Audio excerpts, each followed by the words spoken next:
இயேசு கிறிஸ்துவின் நாமத்தில் இந்த பகுதியில் குடியிருக்கிற ஒவ்வொரு குடும்பங்களையும் நாங்கள் வாழ்த்துகிறோம். ஆண்டவர் உங்களை ஆசீர்வதிப்பாராக. அருமையான தேவனாகிய கர்த்தர் வேதத்தில் ஒரு வார்த்தை சொல்லியிருக்கிறார், உங்கள் துக்கம் சந்தோஷமாய் மாறும் என்று. அந்த நல்ல வார்த்தையை நான் உங்களை பார்த்து சொல்லுகிறேன். உங்கள் துக்கம் சந்தோஷமாய் மாறும். உங்கள் குடும்பத்தை பார்த்து சொல்லுகிறேன், ஒருவேளை வியாதியினால் துக்கத்தோடு இருந்தாலும் உங்கள் துக்கம் இன்றைக்கு சந்தோஷமாய் மாறுவதாக. கடன் பாரத்தில் நீங்கள் துக்கமாக இருந்தாலும் உங்கள் துக்கம் சந்தோஷமாய் மாறும்படி கர்த்தர் பெரிய அற்புதத்தை இன்றைக்கு செய்வாராக என்று வாழ்த்துகிறேன். இன்றைக்கு நீங்கள் மகிழ்ந்து களிகூறும்படி கர்த்தர் உங்களுக்கு பெரிய காரியத்தை செய்வாராக.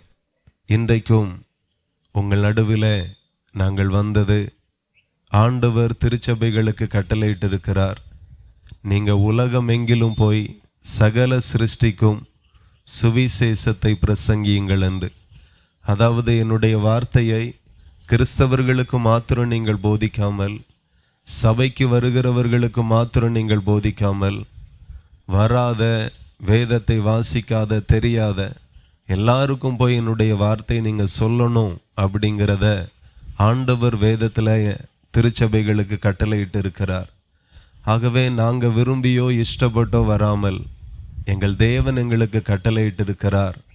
அவர் சொன்ன வார்த்தையை இங்கே மாத்திரமல்ல, உலகம் முழுவதிலையும் இருக்கிற எல்லா ஜனங்களுக்கும் சொல்ல வேண்டிய கடமை ஒவ்வொரு கிறிஸ்தவர்கள் மேலேயும் இருக்கிறது. ஆகையினால தான் அநேக கிறிஸ்தவர்கள் தெருவாய் போய் கைப்பிரதி கொடுக்கறது, சின்ன பேப்பர் துண்டில் கர்த்தருடைய வார்த்தை இருக்கும், அதை கொடுப்பாங்க. தெருவில் நின்று இயேசு கிறிஸ்துவை குறித்து அவருடைய வார்த்தையை சொல்லுவாங்க. இதெல்லாம் மனுஷனால் ஏற்படுத்தப்பட்டதில்லை, தேவனால் ஏற்படுத்தப்பட்டது. அருமையான இயேசு கிறிஸ்துனுடைய வேதம் எப்படிப்பட்டது அப்படின்னா, வேதத்தில் சொல்லப்பட்ட ஒவ்வொரு வார்த்தையும் கட்டுக்கதைகள் அல்ல. அதில் சொல்லப்பட்டு இருக்கிறது எல்லாமே நிறைவேறி கொண்டிருக்கிற வார்த்தை, நிறைவேற போகிற வார்த்தை, நிறைவேறி இருக்கிற வார்த்தை. வேதத்தில் நிறைய காரியத்தை சொல்லலாம், உங்களுக்கே புரியும். அதில் ஒரே ஒரு காரியத்தை மாத்திரம் நான் சொல்லுகிறேன். ஆண்டவர் வேதத்தில் இவனமாக எழுதியிருக்கிற எரேமியா 47:5 காசா மொட்டையடிக்கப்படும் என்று அந்த காசாவை குறித்து ஆண்டவர் வேதத்தில் எழுதியிருக்கிறார். வேதத்தில் எழுதப்பட்டு கிட்டத்தட்ட 3500 ஆண்டுகளுக்கு மேலாகுது. அந்த சொன்ன வார்த்தை வருடங்கள் கடந்து போனாலும், மாதங்கள் கடந்து போனாலும், அதில் சொல்லப்பட்டு இருக்கிற வார்த்தை இன்றைக்கு நம்முடைய கண்கள் காண நிறைவேறி கொண்டிருக்கிறது. இன்றைக்கு காசாவுக்கும் இஸ்ரவேலுக்கும் யுத்தம். அந்த யுத்தத்தில் காசா முழுவதும் அழிக்கப்பட்டு இருக்கிறது. நாம் அதை நியூஸ் வழியாக பார்க்குறோம், செய்தி வழியெல்லாம் பார்க்குறோம். இதெல்லாம் வேதத்தில் சொல்லப்பட்டது. தேசத்தை குறித்து சொன்னது தேசத்தில் நிறைவேறும், சூழ்நிலை குறித்து சொன்னது சூழ்நிலைகளில் நிறைவேறும். இப்படி ஆண்டவர் சொன்ன ஒரு வார்த்தையாகிலும் நிறைவேறாமல் போகாது. ஆண்டவர் சொன்ன சின்ன வார்த்தையோ பெரிய வார்த்தையோ எல்லாமே காலங்கள் கடந்தாலும் அந்த வார்த்தைகள் நிறைவேறும். ஏனென்றால் கர்த்தர் பொய் உரைக்கிறவர் அல்ல, அவர் உண்மையை சொல்லுகிறவர். சொன்னது நிறைவேறும். வேதத்தில் இப்படி கொடுக்கப்பட்டிருக்கிற ஒவ்வொரு வார்த்தையும் கட்டுக்கதைகள் அல்ல, வேதம் கதை அல்ல, பொழுதுபோக்குக்காக சொல்லப்பட்ட வார்த்தைகளும் அல்ல. அதில் சொல்லப்பட்டது அத்தனையும் உண்மை, உண்மைக்கு புறம்பானது எதுவுமே இல்லை. கர்த்தருடைய வேத புஸ்தகம் எப்படிப்பட்டது அப்படின்னா, இந்த உலகத்திலே அதிகமாக இன்றைக்கு விற்பனையாகுகிற ஒரு புஸ்தகம் உண்டானால் அது கர்த்தருடைய வேத புஸ்தகம். இந்த உலகத்திலேயே அதிகமாய் மொழிபெயர்க்கப்பட்டு அச்சிடப்பட்டு விநியோகிக்கப்படுகிற ஒரு புஸ்தகம் உண்டானால் அது கர்த்தருடைய வேத புஸ்தகம். ஏன் நான் சொல்லுகிறேன் அப்படின்னா, கர்த்தருடைய வேத புஸ்தகம் கிட்டத்தட்ட 1750 மொழிகளில் மொழிபெயர்க்கப்பட்டிருக்கிறது. இந்தியாவில் மாத்திரம் கிட்டத்தட்ட 1400க்கும் அதிகமான மொழிகள் பேசப்படுகிறது. அப்போ உலகம் முழுவதும் இருக்கிற அவ்வளோ மொழிகள் இருக்கிறது. அதில் இதுவரையிலும் 1750க்கும் அதிகமான மொழிகளில் கர்த்தருடைய வேதம் மொழிபெயர்க்கப்பட்டு ஜனங்களுக்கு அச்சிடப்பட்டு கொடுக்கப்படுகிறது. இதை நான் ஏன் சொல்லுகிறேன் அப்படின்னா, ஒருவேளை ஒரு மனுஷன் எழுதின வேதமா இருந்தா ஒரு குறிப்பிட்ட மாவட்டத்திற்குள்ளாய் அடங்கி இருக்கும், இல்லைன்னா குறிப்பிட்ட மாநிலத்திற்குள் அந்த வேதம் அடங்கி இருக்கும், அல்லது குறிப்பிட்ட தேசத்திற்குள் அந்த வேதம் அடங்கி இருக்கும். வேதம் அது கதை புஸ்தகம் அல்ல. அதில் சொல்லப்பட்டிருக்கிற தேவன் ஜீவனுள்ளவர், மெய்யானவர். இயேசு மெய்யான தெய்வம், அவருடைய வார்த்தையும் மெய்யான வார்த்தை. அதில் சொல்லப்பட்டிருக்கிறது எல்லாமே நிறைவேறி கொண்டிருக்கிறது. ஆகவே வேதத்தில் சொல்லப்பட்டிருக்கிறது எல்லாமே உண்மை. அதே போல வேதம் ஒரு மதம் அல்ல. ஒவ்வொரு மனுஷனும் இந்த பூமியில் எப்படி வாழணும், எப்படி வாழக்கூடாது என்கிறதை ஆண்டவர் வேதத்தில் எழுதியிருக்கிறார். இன்னைக்கு ஒவ்வொரு மனுஷனும் தனக்கு பிடிச்ச மாதிரி, தான் விரும்புகிற மாதிரி இந்த பூமியில் வாழுகிறத நம்ம பார்க்குறோம். நிறைய பேர் பார்த்தீங்கன்னா சினிமாவை பார்த்தே ஃபாலோ பண்ணுவாங்க. ஆமாம், சிகரெட் அடிக்கிறதா இருக்கட்டும், சினிமாவில் ஹீரோ எப்படி அடிக்கிறாரோ அப்படியே தான் நம்ம பசங்களை அடிப்பானுங்க. தண்ணியை போடுறது கத்துன்னு சொல்லி நிறைய வாலிபர்கள் கூட மதுபானம் குடிச்சிட்டு அப்படியே தெருவில் அலப்பறை பண்ணுவாங்க. எல்லாமே சினிமாவை பார்த்து ஃபாலோ பண்ணி, அது என்ன தப்பு, அதெல்லாம் ஒன்றும் இல்லை, இதெல்லாம் வாழ வேண்டிய வயசு, வாழ்க்கைன்னா நல்லா அனுபவிக்கணும், அப்படியெல்லாம் நிறைய பேர் சினிமாவை பார்த்தே வாழுகிற ஒரு கூட்டம் உண்டு.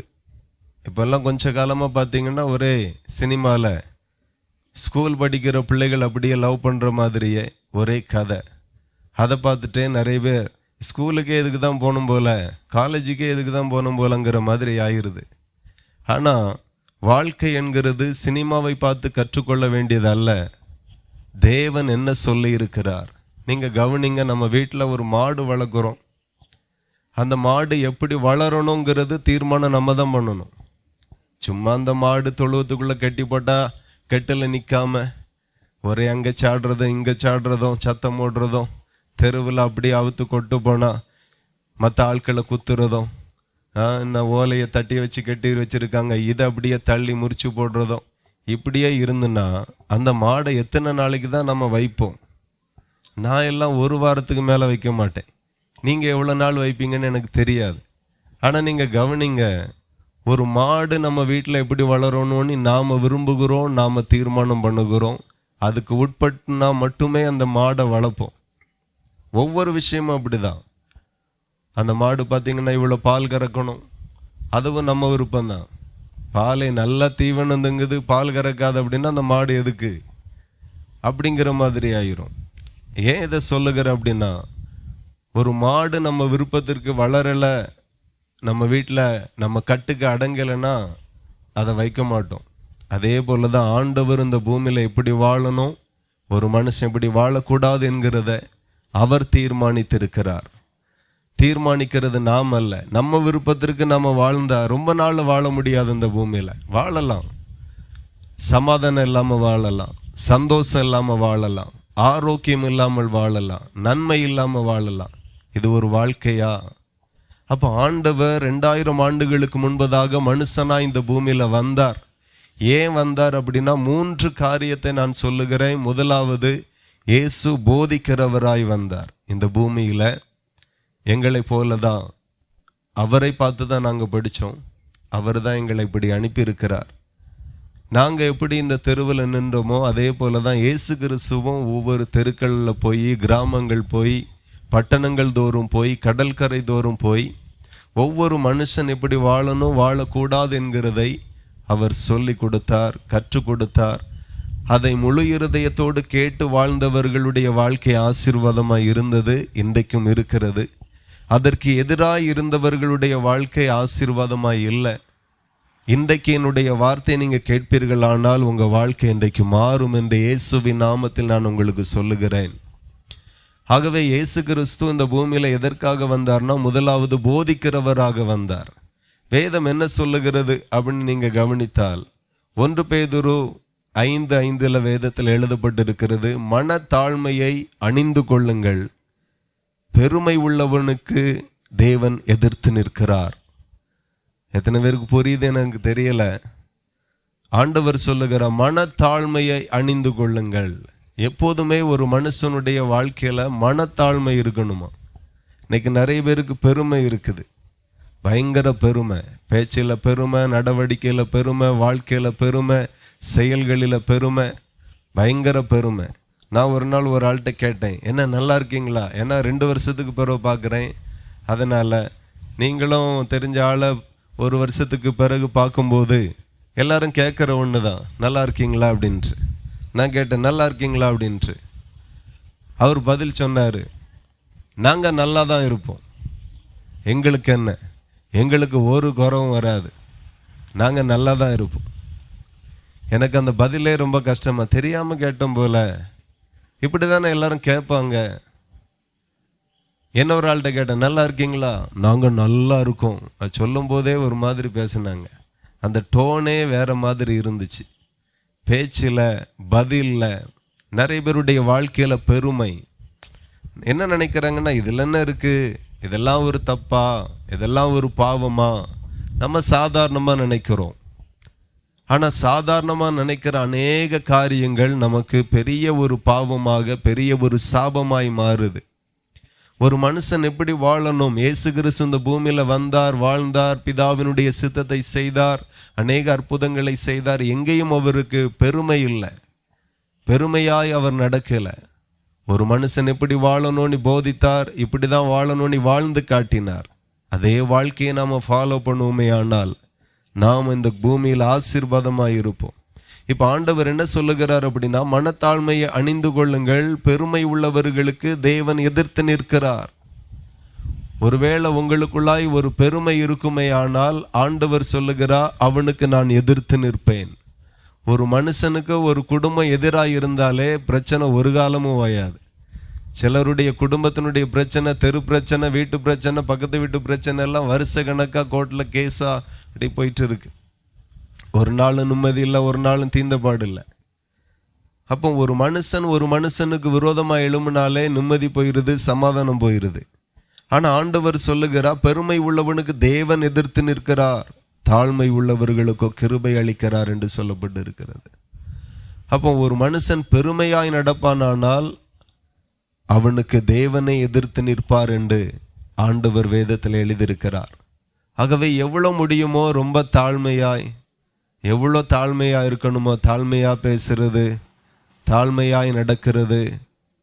இன்னைக்கு சில பிள்ளைகள் பெற்றோருக்கு முன்பதாக தாழ்மையாக இல்லை, ஆசிரியர்களுக்கு முன்பதாக தாழ்மையாக இல்லை.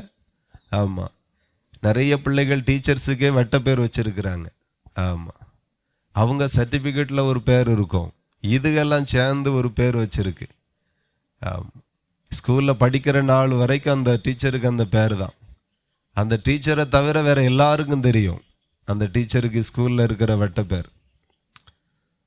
ஸோ ரொம்ப தாழ்மையாக இருப்போம். தாழ்மையாக இருக்கிற ஒவ்வொரு மனுஷனுக்கும் ஆண்டவருடைய ஆசீர்வாதம் நிச்சயமாய் வரும். வேதத்தில் ஆண்டவர் எழுதியிருக்கிறார், நீதிமொழி 15:33, மேன்மைக்கு முன்னதாக தாழ்மை என்று சொல்லப்பட்டு இருக்கிறது. ஒரு மேன்மை வரணும் அப்படின்னா அதற்கு முன்பதாக அந்த மனுஷனுக்கு தாழ்மை வரணும். எத்தனை பேர் மேன்மையாக இருக்கணும், என் குடும்பம் மேன்மையாக இருக்கணும், என் பிள்ளைகள் மேன்மையாக இருக்கணும், என் எதிர்காலம் மேன்மையாக இருக்கணும், என் படிப்பு மேன்மையாக இருக்கணும், என் தொழில் வியாபாரங்கள், எங்கள் வாழ்க்கை எல்லாமே மேன்மையாக இருக்கணும் அப்படின்னா மேன்மைக்கு முன்னானது தாழ்மை என்று ஆண்டவர் வேதத்தில் எழுதியிருக்கிறார். அப்போ நமக்கு முதல்ல வர வேண்டியது தாழ்மை வரணும். அதுக்கு பிறகு மேன்மையை கர்த்தரை தருவார். இன்னைக்கு எத்தனையோ பேருக்கு அறிவையும் ஞானத்தையும் கொடுக்கிறது ஆண்டவர் தான். படித்தா மட்டும் அறிவு வராது. இன்னைக்கு எத்தனையோ பேருக்கு படித்த பிறகு அறிவு வரல. இன்னைக்கு வட இந்தியாவில் ஒரு நீதிபதி, இளம் வயது நீதிபதி தற்கொலை பண்ணி மறிச்சிட்டார். பார்க்கும்போதே வேதனையாக இருக்குது. படிக்க அறிவு இருந்தது, ஆனால் வாளுக்கு பாருங்க எதையோ நினச்சிட்டு தற்கொலை பண்ணிட்டாரு. ஸோ ஞானம், அறிவு ஆண்டவர் தான் கொடுக்கணும். அப்போ மேன்மைக்கு முன்னானது தாழ்மை என்று சொல்லப்பட்டு இருக்கிறது. தாழ்மை நமக்கு ரொம்ப அவசியம். இன்னைக்கு நிறைய பேருக்குள்ளாய் தாழ்மை இல்லை. ஸோ இப்படி ஆண்டவர் இந்த பூமியில் போதிக்கும்படி வந்தார். ஒரு மனுஷன் இப்படி வாழணும் இப்படி வாழக்கூடாது என்கிறதை எல்லா ஜனங்களுக்கும் அவர் பிரசங்கிக்கும்படி வந்தார். அப்படியே நீங்க பார்த்தீங்கன்னா ரெண்டாவது எதற்காக இயேசு கிறிஸ்து இந்த பூமியில வந்தார் அப்படின்னா, இயேசு அற்புதம் செய்கிறவரா இந்த பூமியில வந்தார். யாருக்கெல்லாம் அற்புதம் செய்தார்? மதத்தின் அடிப்படையில் அல்ல, ஜாதியின் அடிப்படையில் அல்ல, இனத்தின் அடிப்படையில் அல்ல, அவரை தேடி வந்த எல்லாருக்கும் இயேசு அற்புதம் செய்தார். ஒருவேளை இன்றைக்கும் உங்களுடைய வாழ்க்கையில ஒரு அற்புதம் தேவைப்படுமேயானால், இன்றைக்கும் இயேசு உங்களுக்கு அற்புதம் செய்கிறவராய் இருக்கிறார். இயேசு கிறிஸ்துவனிடத்துல வியாதிப்பட்டவர்கள் வந்தார்கள், பிசாசின் போராட்டத்தில் வந்தார்கள், சேவனை கட்டுகளோடு வந்தார்கள். அத்தனை பிரச்சனைகளிலேயும் இருந்து வந்தவர்களுக்கு இயேசு அற்புதம் செய்து ஆசீர்வதித்து மகிழ பண்ணினார். ஆகவே நான் சொல்லுகிறேன், ஆண்டவர் உங்களை ஆசீர்வதிக்க வல்லவர். இயேசு இந்த பூமியில அற்புதம் செய்கிறவராய் வந்தார். நாங்க ஏன் இயேசு இயேசுன்னு சொல்லுகிறோம் அப்படின்னா, எங்க வாழ்க்கையிலும் இயேசு நன்மை செய்தார், இயேசு அற்புதம் செய்தார். சேவனையினால பல வருடங்கள் எங்க வாழ்க்கையில பிரச்சனை இருந்துச்சு, மன உளைச்சல், வியாதி, கஷ்டங்கள் இதெல்லாம் அனுபவித்தோம். அப்பந்தான் சபையில ஒரு அறிமுகமான ஆள் சொன்னாரு, இந்த பிரச்சனைல எங்கெல்லாமோ போயிட்டீங்க, ஒரே ஒரு முறை ஜெபம் பண்ணி பாருங்களேன் அப்படின்னாங்க. சரி, எவ்வளோ செஞ்சாச்சு, ஜெபம் பண்றதுல என்ன அப்படிங்கிற மாதிரி ஜெபம் பண்ணோம். ஒரு 10 நிமிஷம் ஜெபம் பண்ணியிருப்பாங்க. அன்றைக்கு இரவு மரண கட்டுகளுக்குள்ளாக இருந்த என்னுடைய பெற்றோர், மிகுந்த வேதனைக்குள்ளாக இருந்த நாங்கள், அன்றைக்கு ஒரு வெள்ளிக்கிழமை சாயங்காலம் ஜெபம் நடந்தது எங்கள் வீட்டில். ஏசுன்னா யாருன்னு தெரியாது, வேதம் என்ன சொல்லுகிறதுன்னு தெரியாது. அவங்க 15 நிமிஷம் ஜெபம் பண்ணிட்டு போயிட்டாங்க. இரவு ஒரு சொப்பனத்தை எங்கள் தாயார் கண்டாங்க. அது என்ன அப்படின்னா, ஒரு கருத்த உருவம் வீட்டுக்குள்ளாக இருந்து அதனுடைய பொருட்கள் எல்லாம் மூட்டை முடிச்சு கட்டிட்டு ரோட்டுக்கு அந்த பக்கம் போய் நிற்கிறதாக பார்க்குறாங்க. அங்கே நின்று ஒரு ஆள் கேட்குது, இத்தனை வருஷமாக இந்த வீட்டில் தானே குடியிருந்தா என்ன காலி பண்ணுற அப்படின்னு கேட்டதுக்கு அது சொல்லிச்சு, இல்லை நேற்றுல இருந்து அந்த வீட்டில் ஒரு அக்கினி எரியுது, என்னால் இருக்க முடியலை, நான் போகிறேன் அப்படின்னு சொல்லி போனதை சொப்பனத்தின் வழியாக பார்த்தோம். அப்போதான் ஒரு நம்பிக்கை பிறந்தது. ஒரு 10 நிமிஷம் ஜெபம் பண்ணும்போது ஏதோ ஒரு கருத்த உருவம், ஒரு பொல்லாத ஆவி, ஒரு கெட்ட ஆவி நம்ம குடும்பத்தை விட்டு போகுது அப்படின்னா, நிச்சயம் இந்த இயேசு ஒரு அற்புதம் செய்வார் என்று நம்ப ஆரம்பித்தோம். தொடர்ந்து சபைக்கு போக ஆரம்பித்தோம். அந்த இயேசு எங்கள் மேலே, எங்கள் குடும்பத்தின் மேலே இருந்த எல்லா சேவனை கட்டுகளுக்கும் நீங்களாக்கி எங்களை காப்பாற்றி, 20 வருஷத்துக்கு முன்னாடியே சாக வேண்டிய என்னுடைய பெற்றோர் இதுவரையிலும் அநேக பலகீனத்தின் மத்தியிலையும் கர்த்தர் உயிரோடு சுகத்தோடு ஆரோக்கியத்தோடு இதே செட்டிகுளம் புதுமனை கிராமத்தில் வாழ வைத்திருக்கிறார்.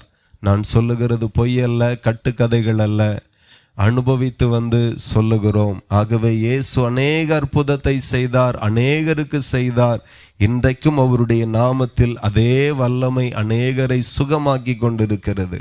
மூன்றாவது எதற்காக இயேசு கிறிஸ்து இந்த பூமியில வந்தார் அப்படின்னா, முன்பதாக நான் சொன்னேன், பெருமை உள்ளவனுக்கு தேவன் எதிர்த்து நிற்கிறார் என்று.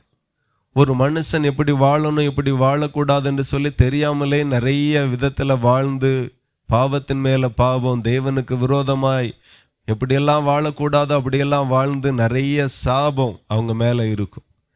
அதாவது இந்த பூமியில நம்ம நன்மை செய்வோமே ஆனால் நன்மை வரும், தீமை செய்தால் தீமை வரும். ஆண்டவர் வேதத்தில் எழுதியிருக்கிறார், எதை விதைக்கிறாயோ அதை நீ அறுப்பாய் என்று ஆண்டவர் சொல்லுகிறார். என்ன விதைச்சாலும் நல்லதா விதைச்சா நல்லது வரும், தீமையை விதைச்சா தீமை வரும், கண்டிப்பா வரும். அது யாருக்கும் கிடையாது.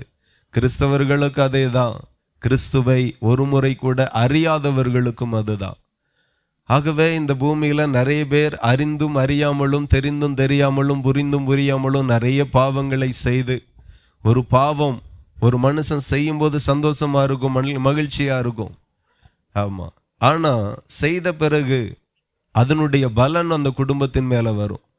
ஒரு விபச்சார பாவம் சாதாரணதல்ல, அதை செய்து முடித்த பிறகு அதனுடைய பலன் அந்த குடும்பத்தின் மேல நிச்சயமாய் வரும். அது பயங்கர வேதனையை கொண்டு வரும், பயங்கர கஷ்டத்தை கொண்டு வரும்.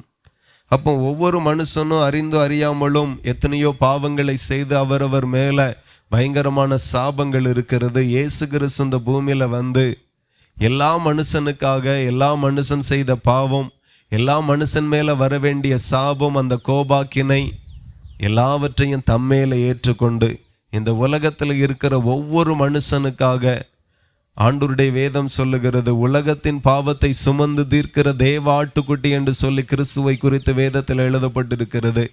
அந்த இயேசு கிறிஸ்து ஒவ்வொரு மனுஷனுடைய பாவத்திற்காக ஒரு ஆட்டுக்குட்டி அடிக்கப்படுகிறது போல, ஒரு மாடு பலியாகுகிறது போல, இயேசு உங்க பாவத்திற்காகவும் என்னுடைய பாவத்திற்காகவும், உங்க மேல் வர வேண்டிய சாபத்திற்காகவும் என் மேல வர வேண்டிய சாபத்திற்காகவும் இயேசு கிறிஸ்து சிலுவையை சுமந்து சிலுவையில் அறையப்பட்டு இரத்தத்தை சிந்தி ஜீவனை கொடுத்து மரித்து 3வது நாள் உயிரோடு எழும்பி இவ்வண்ணமாய் உங்களுக்காக எனக்காக செய்ய வேண்டிய பலியை இயேசு இந்த பூமியில நிறைவேற்றினார்.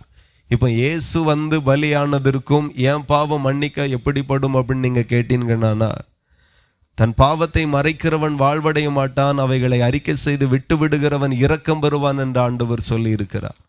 ஒருவேளை உங்களுடைய வாழ்க்கையில பாவம் அறியாம செஞ்சிட்டேன், எந்த பாவம் செய்தாலும் அந்த பாவத்திற்குரிய பலன் நம்ம மேல சாபமாய் வரும். சில குடும்பத்துல பாருங்க, சாபம் பல வருஷமா இருக்குது. எனக்கெல்லாம் தெரிஞ்ச ஒரு குடும்பத்துல 3வது தலைமுறையா இளம் வயதின் மரணம். தாத்தாவும் இளம் வயசுல இறந்து போனாரு, தகப்பனாரும் இளம் வயசுல இறந்து போனாரு 10ஆம் கிளாஸ் படிக்கும்போது. இப்போ மகன் 10ஆம் கிளாஸ் எக்ஸாம் எழுதியாச்சு, அவர் அப்பாவும் இறந்து போனார். இப்படி ஒரு இளம் வயதின் சாபம் 3வது தலைமுறைக்கும் தொடருகிறது. சில குடும்பத்துல குழந்தை பாக்கியத்தை அந்த சாபம் வஞ்சிக்கும். சாபத்தினால குழந்தை பாக்கியம் இருக்காது, விவாக தடைகள் இருக்கும், எது செய்தாலும் வாய்க்காது, எவ்வளவு சம்பாதித்தாலும் கைகளில் நிற்காது, வறுமை, கடன் தொல்லை, தற்கொலையின் எண்ணங்கள். பிள்ளைகள் பார்த்தீங்கன்னா நல்ல ஆசீர்வாதமா இருக்காது, படிப்பு ஆசீர்வாதமா இருக்காது, நல்ல வேலை கிடைக்காது, ஏதோ ஒரு சாபம். இன்றைக்கு ஆண்டவர் சொல்லுகிறார், பாவத்தை மறைக்கிறவன் வாழ்வடைய மாட்டான், அவைகளை அறிக்கை செய்து விட்டு விடுகிறவன் இரக்கம் பெறுவான். இன்றைக்கு நீங்க இருக்கிற இடத்துல இயேசுவே என் பாவத்தை மன்னியும் என்று சொல்லி பாருங்க. நான் இனிமேல் எந்த ஒரு பாவத்தையும் செய்ய மாட்டேன், ஆண்டவருக்கு பிரியமா நான் வாழுவேன் என்று சொல்லி மனதுருகி நீங்க வீடுகளில் இருந்து ஜெபித்து பாருங்க.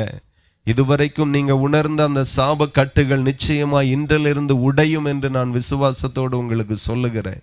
அப்படியே இயேசு கிறிஸ்து ஒவ்வொரு மனுஷனுடைய பாவத்திற்காக பலியாக இந்த பூமியில வந்தார். அவர் பூமியில இருக்கும்போது தன்னுடைய 12 சீசர்களிடத்துல அவர் சொன்னார், இந்த பூமியின் கடைசி நாட்கள்ல நான் மறுபடியும் வருவேன் என்றார். இப்ப 2000 ஆண்டுகளுக்கு முன்பதாக இயேசு இந்த பூமியில வந்தார், இந்த உலகத்தினுடைய கடைசி நாட்கள்ல மறுபடியும் வருவாராம்.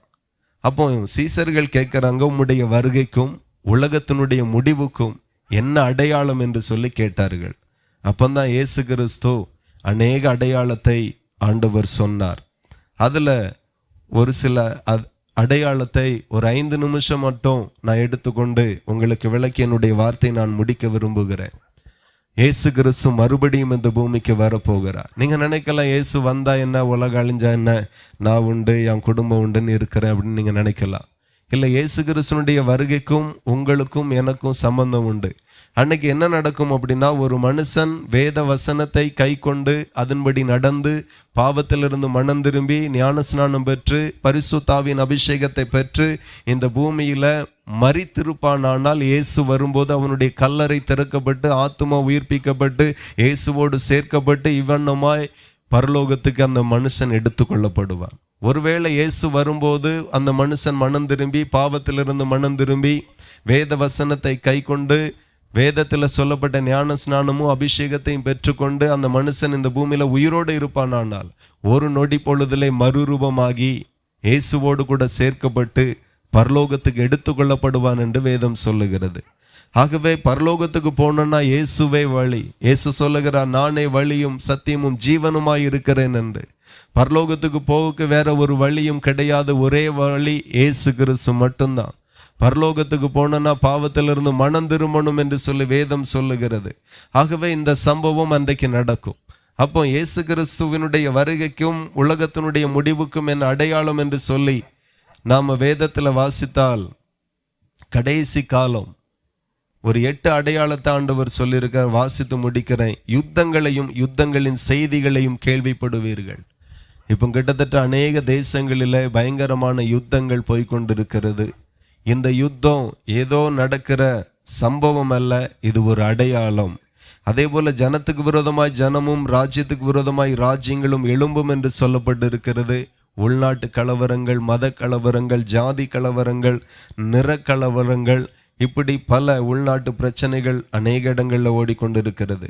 அதே போல் பஞ்சம், ஆப்பிரிக்கா கண்டம் முழுவதும் பயங்கரமான பஞ்சம். விலைவாசி உயர்வினால சில தேசங்களில் சில இடங்களில் பஞ்சம் காணப்படுகிறது. அதே போல் கொள்ளை நோய் வரும் என்று சொல்லி ஆண்டவர் சொல்லியிருக்கிறார். கடந்த நாட்களில் நம்ம பார்த்தோம் அப்படின்னா கொரோனா என்கிற கொள்ளை நோய் எல்லா இடங்களும் வந்தது. முதல்ல செய்தி வழியாக நம்ம கேள்விப்பட்டோம், சீனாவில் கொரோனா என்கிற ஒரு கொள்ளை நோய் பரவுது. கேள்விப்பட்டோன்னே நாம் எல்லாம் என்ன நினச்சோம் அப்படின்னா, ஓ சீனாவில் தானே, நமக்கு வராது, இந்தியாவுக்கு வராதுன்னு நினச்சோம். கடைசியில் கொஞ்ச நாளில் சரசரனி பரவி இந்தியாவில் 2 பேர் பாசிட்டிவ் அப்படின்னு செய்தி கேட்டது. நமக்கு அப்போவே ஒரு மாதிரி தான் இருந்துச்சு. அதுக்கு பிறகு நினச்சோன்னா இந்தியாவுக்கு தானே வந்திருக்கு, தமிழ்நாட்டுக்கு வராதுன்னு நினச்சோம். கடைசியில் தமிழ்நாட்டுக்கு வந்தது. தமிழ்நாட்டுக்கு வந்தால் என்ன, ஆமாம் நம்ம திருநெல்வேலி மாவட்டத்துக்கு வராதுன்னு நினச்சோம். கடைசியில் நமக்கே வந்தது. சாகாமல் இருக்கிறது ஆண்டவருடைய பெரிய இரக்கம். எத்தனையோ பேரை பலி கொடுத்தோம், எத்தனையோ பேரை இழந்தோம். அப்போ கடைசி நாட்களில் ஆண்டவருடைய வார்த்தையின்படி அநேக கொள்ளை நோய்கள் வரும் என்று சொல்லப்பட்டிருக்கிறது. இப்பவும் நிறைய கொள்ளை நோய்கள் புதுசாக வந்து கொண்டு இருக்கிறது. அதே போல் பூமி அதிர்ச்சிகள் வரும் என்று சொல்லப்பட்டிருக்கிறது. கிட்டத்தட்ட 2010 இதுவரையிலும் 1,52,000 முறைக்கு அதிகமாய் பூமி அதிர்ச்சி உலகமெங்கிலும் உணரப்பட்டது. அவ்வளோ பூமி அதிர்ச்சிகள் கடைசி நாட்களில். இந்த பூமி அதிர்ச்சி ஒரு சம்பவம் அல்ல, இயேசு கிறிஸ்து வருகிறார் என்கிறதற்கு அடையாளம் என்று சொல்லப்பட்டிருக்கிறது. 7வது அடையாளம் என்னன்னா, அநேகருடைய அன்பு தணிந்து போகும் என்று சொல்லப்பட்டிருக்கிறது. இதை குறித்து நீங்க கவனிக்கணும். ஒரு 80 வருஷத்துக்கு முன்பதாக பார்த்தீங்கன்னா இந்த பூமியில எல்லாருடைய இருதயத்துல ஒருத்தரை குறித்து ஒருத்தருக்கு நிறைய அன்பு இருக்கும். அந்த அன்பினாலே நிறைய குடும்பங்கள்ல பார்த்தீங்கன்னா, ஒரு வீடு அப்படின்னா இன்னைக்கெல்லாம் நாம இருவர், நமக்கு இருவர், நாம இருவர், நமக்கு ஒருவர், நாம இருவர், நமக்கு ஏன் இன்னொருவர், அந்த மாதிரி காலங்கள் போயிட்டு இருக்கு. ஒரு 80 வருஷத்துக்கு முன்னாடி பார்த்தீங்கன்னா ஒரு குடும்பம் அப்படின்னா, ஆமாம், பூட்டன் இருப்பார், பூட்டி இருப்பார், தாத்தா இருப்பார், பாட்டி இருப்பார், பெரியம்மா, சித்தி, சித்தப்பா, மைனி, சம்மந்தி, ஒரு பெரிய கூட்டமே கூட்டு குடும்பமாய் வாழ்ந்தது தான் நம்ம பார்த்தோம். ஆனால் கடைசி நாட்கள் அன்பு தணிந்து போகும் என்று சொல்லப்பட்டு இருக்கிறது. இப்பெல்லாம் திருமணம் பேசும்போதே, ஆமாம், பையனுக்கு தாய் தப்பம் கிடையாதுன்னு ரொம்ப சந்தோஷமாக இருக்கும் நிறைய பேருக்கு. சில பிள்ளைகள்லாம் சரி தாய் தப்பம் இருந்தால் என்ன, நம்ம கல்யாணம் முடிஞ்சு எங்கே மாமா போனோம் அப்படின்னு முதல்ல கேட்டுருதுவே. எந்த ஊரில் வீடு வாடகை எடுப்பிய முதல்ல கேட்டுருது. இங்கே தான் இருக்கணுமோ அப்படிங்கிற மாதிரி இல்லை, அதெல்லாம் முதல்ல விசாரிச்சுருவாங்க. கல்யாணம் முடிஞ்சு 1 வருஷம் கூட கூட்டு குடும்பமாக இருக்க முடியாத அளவுக்கு அன்பு தணிந்து போயிட்டு, எப்படா தனியாக போகலாம். இது உங்கள் குடும்பத்தில் மாத்திரமல்ல, எங்கள் குடும்பத்திலும் இதே தான். காரணம், இது இயேசு கிறிஸ்து சொன்ன அடையாளத்தில் ஒன்றாய் இருக்கிறது. இது யார் நினைத்தாலும் மாற்ற முடியாது. கோடீஸ்வரனாக இருக்கட்டும், பயங்கர சொத்து பத்து உடைய குடும்பமாக இருக்கட்டும், அவங்களுக்கும் இதே கதி தான். யாரும் சேர்ந்து வாழ முடியாது. அன்பு தணிந்து போகும் என்று சொல்லப்பட்டிருக்கிறது. தாய் தன்னுடைய மகனை கொலை செய்கிற காலம், தகப்பனை பிள்ளைகள் கொலை செய்கிற காலம் அடிக்கடி நியூஸ்ல கேள்விப்படுகிறோம். இது சம்பவம் அல்ல, வரலாறு அல்ல, இது இயேசு கிறிஸ்து வருகிறார் என்கிறது அடையாளம். அதே போல ராஜ்யத்தின் இந்த சுவிசேஷம் உலகம் எங்கிலும் சகல ஜாதிகளுக்கும் சாட்சியாக பிரசங்கிக்கப்படும். அப்பொழுது முடிவு வரும் என்று சொல்லப்பட்டிருக்கிறது. இன்றைக்கு தெருவில் பேசப்படுகிற அந்த வார்த்தை உலகத்தில் இருக்கிற எல்லா ஜனங்களுக்கும் சாட்சியாக இந்த வசனங்களை சொல்லி பிரசங்கிக்கப்படும். கடைசி நாட்கள் இதே போல நடக்கும் என்று ஆண்டவர் எழுதியிருக்கிறார். அதை தான் நாங்கள் இன்னைக்கு இந்த இடத்துல செய்திருக்கிறோம். ஆகவே இயேசு மெய்யான தேவன், இயேசு சீக்கிரமாய் வருகிறார். இந்த பூமியினுடைய நாட்கள் முடிய போகிறது. நீங்க விரும்பினால் விசுவாசிக்கலாம், ஆண்டவரே மெய்யான தெய்வம். அப்படியே வேதத்தை நான் இன்னும் வாசிக்க விரும்புகிறேன், இன்னும் ஆண்டவருடைய வார்த்தைகளை அறிய விரும்புகிறேன் அப்படின்னா எங்களிடத்துல வேதம் இருக்கிறது, பைபிள் இருக்கிறது, கையில் வச்சிருக்கோம், இலவசமாக தான் கொடுக்குறோம். வேதம் இல்லாதவர்கள் நீங்கள் விரும்பினால், கட்டாயத்தின்படி அல்ல, விரும்பினால் நாங்கள் இலவசமாய் கொடுக்குறோம், நீங்கள் அதை வாங்கி வாசிங்க. நிச்சயம் அது உங்களுக்கு ஆசீர்வாதமாக இருக்கும். இப்போது நான் உங்களுக்காக ஜெபித்து என்னுடைய வார்த்தையை முடிக்கிறேன்.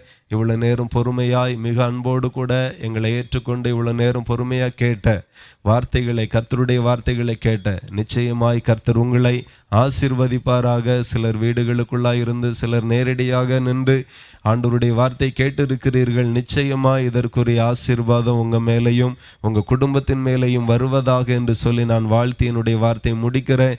ஒரே ஒரு நிமிஷம் உங்களுக்காக ஜெபித்து என்னுடைய வார்த்தை முடிக்கிறேன். விரும்பினால் நீங்களும் மனதுக்குள்ளாக இயேசுவே என்று சொல்லி கூப்பிடுங்க. ஆண்டவர் உங்களுக்கு அற்புதம் செய்வார். அன்புள்ள தகப்பனே, எங்கள் பரலோக பிதாவே, உம்மை துதிக்கிறோம், மகிமைப்படுத்துகிறோம். இந்த கிராமத்திலையும் நாங்கள் வந்து கர்த்தருடைய வார்த்தையை சொல்ல ஆண்டவர் தந்த தருணத்திற்காக நன்றி. இந்த இடத்துல கூடி வந்து கர்த்தருடைய வார்த்தையை பொறுமையோடு கேட்டுக்கொண்டிருக்கிற ஒவ்வொரு சகோதர சகோதரிகளையும், பிள்ளைகளையும், வாலிப பிள்ளைகளையும் ஏசப்பாவின் நாமத்தில் நான் மனதார வாழ்த்தி ஆசீர்வதிக்கிறேன். இன்றைக்கு இந்த தெருவில் ஆசீர்வாதம் உண்டாகட்டும். இன்றைக்கு இந்த குடும்பங்களின் நன்மை உண்டாகட்டும், சமாதானங்கள் பெருகட்டும். உங்கள் துக்கம் சந்தோஷமாய் மாறும் என்று சொன்ன அந்த வார்த்தை மறுபடியும் சொல்லுகிறேன். துக்கங்கள் மாறுவதாக, வேதனைகள் மாறுவதாக, சரீரத்தில் இருக்கிற வியாதிகள் மாறுவதாக, சாப கட்டுகள் உடைக்கப்படுவதாக, பில்லி சூனிய மாந்திரிக கட்டுகள் இயேசுவின் நாமத்தில் குடும்பங்களை விட்டு மாறட்டும். பிள்ளைகளுடைய வாழ்க்கையில குறுக்கிடுகிற, படிப்பை வஞ்சிக்கிற பொல்லாத ஆவிகள், கெட்ட சொப்பனத்தை கொண்டு வருகிற பொல்லாத ஆவிகள், தூக்கத்தை கெடுக்கிற ஆவிகள் இயேசுவின் நாமத்தில் நாங்கள் கட்டி ஜெபம் பண்ணுகிறோம். அற்புதங்கள் நடப்பதாக. குடும்பங்களுக்குள் வருமானம் ஆசீர்வாதமாய் வரட்டும். வருகிற வருமானங்கள் வீணாய் மருத்துவமனைக்கு செலவாக கூடாது, வீண் செலவுகள் வரக்கூடாது. ஒவ்வொரு பிள்ளைகளுடைய வருமானங்களும் ஆசீர்வாதமாய் கரங்களிலே தங்குவதாக. மீதம் எடுப்பார்களாக. கடன்ல இருக்கிற பிள்ளைகளுடைய கடனை அடைக்கக்கூடிய வாசல்கள் இயேசுவின் நாமத்தில் இன்றைக்கு திறக்கப்படுவதாக.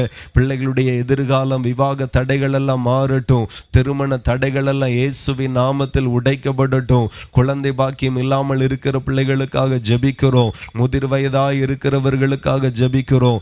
ஆமேன். இந்த பூமியில ஜீவனோடு வைத்திருக்கிற அந்த கடைசி நாள் மட்டும் ஆண்டவர் நல்ல சுகம், பலன், ஆரோக்கியத்தோடு இவர்கள் இருப்பார்களாக என்று சொல்லி ஜெபிக்கிறோம். அப்பா, வாலிப பிள்ளைகளை ஆசீர்வதிக்கிறோம், பிள்ளைகளை ஆசீர்வதிக்கிறோம், குழந்தைகளை ஆசீர்வதிக்கிறோம், பெரியவர்களை ஆசீர்வதிக்கிறோம். அவரவருடைய கைகளின் பிரயாசங்கள் எல்லாம் ஆசீர்வாதமாய் மாறட்டும். ஆசீர்வதிங்க. கர்த்தர் பெரிய காரியங்களை செய்யுங்க. உங்க நல்ல நாமம் தொடர்ந்து மகிமைப்படட்டும். இயேசுவின் நாமத்தில் ஜெபிக்கிறோம். ஜெபங்களும் நல்ல பிதாவே, ஆமேன். கர்த்தர் உங்களை ஆசீர்வதிப்பாராக. யாருக்காகிலும் வேதம் வேண்டுமே ஆனால் நீங்க வாங்கிக்கலாம். கர்த்தர் உங்களை ஆசீர்வதிப்பார்.